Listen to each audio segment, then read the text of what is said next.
இளைய தளபதி விஜயை முதலமைச்சர் பதவியில் நாற்காலில் அமர வைக்கும் வரை நான் ஓய மாட்டேன்னு ஓபிஎஸ் சொன்னா எவ்வளவு ஆக்வர்டா இருக்கும். கொஞ்சம் யோசிச்சு பாருங்க. அவரே முதலமைச்சர் பதவியில 3 இடம் இருந்தாரு.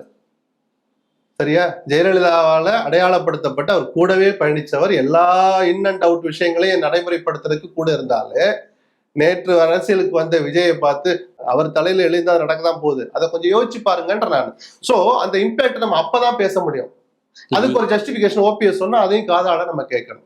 இல்ல இப்ப ஓபிஎஸ் அவர்கள் தனி கட்சி தொடங்கினா வைத்திலிங்கம் கூட போக மாட்டாருன்னு நீங்க தான் சொல்றீங்க. தனி கட்சி தொடங்கினால் நான் எங்க சார் சொன்னேன்? அவர் பிஜேபியில போய் இப்ப பேச்சுவார்த்தையின் மூலமாக நான் எடப்பாடியை முதலமைச்சராக ஏற்றுக்கொள்கிறேன், அவர் பொதுச் செயலராகவும் இருக்கட்டும் அப்படின்னு போய் ஒத்துக்கிட்டு போனார்னா வைத்திலிங்கம் பின்னாடி போக மாட்டார்னு பிஜேபியோட சந்திப்பை பத்தி பேசுற போது சொன்னேன். அவர் என்ன முடிவு எடுத்தாலும் வைத்திலிங்கம் போக மாட்டார் நான் சொல்லல. சரி, இப்ப தனி கட்சி ஆரம்பிச்சாருன்னா என்ன இம்பாக்ட் இருக்கும் ஓபிஎஸ் அவர்கள்? அல்ல, ஆரம்பிச்சு தன்னுடைய முடிவு அவர் என்ன சொல்றாரு, எதுக்காக ஆரம்பிச்சிருக்காரு அவர் சொல்லட்டும். அவர் ஆரம்பிச்சுட்டு அதோட நிக்க முடியாதுல்ல, தனியா நிக்க மாட்டாரு. அவரு யாரு கூட சேருவார்ல, சேர்ந்தாதானே இம்பாக்ட் நம்ம யோசிக்க முடியும்.